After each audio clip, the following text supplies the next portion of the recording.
Mais que se passe-t-il donc quand Jésus est au temple à l'âge de 12 ans? Nos connaissances du judaïsme nous font imaginer qu'il pouvait s'agir de sa bar mitzvah, un rituel d'entrée dans l'âge de la majorité spirituelle pour les Juifs. Le voici donc au temple de Jérusalem au début de l'évangile de Luc. Marie et Joseph sont déjà en route pour Nazareth et leur fils a disparu. Quand sa mère le retrouve, Jésus répond à son inquiétude en disant « Ne saviez-vous pas que je devais vaquer aux affaires de mon père ?» Mais de quel père parle-t-il? On comprend qu'il redéfinit Joseph comme son père social, celui qui l'éduque et prend soin de lui. Mais désormais, la paternité de Dieu est plus intense en Jésus que la paternité de Joseph. Le Fils restera soumis à l'autorité paternelle terrestre, mais psychiquement et spirituellement, il a coupé l'attachement avec Joseph.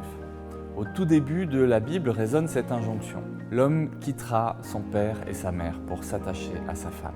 Alors Jésus ne s'est pas marié. Mais lui a dû quitter père et mère aussi, car s'il transfère vers Dieu le Père le lien qu'il avait jusque-là avec Joseph, c'est à l'âge de 30 ans, durant les noces de Cana, qu'il coupera l'attachement avec Marie, sa mère. Quand celle-ci lui demande de faire quelque chose à propos du vin qui manque, il la questionne. « Femme, qu'y a-t-il entre toi et moi ?» Bref, il la quitte pour s'attacher à celle que l'Apocalypse appellera son épouse, à savoir l'Église. Et Jésus va enfin pouvoir rentrer dans son ministère 30 ans après sa naissance à l'étable de Bethléem.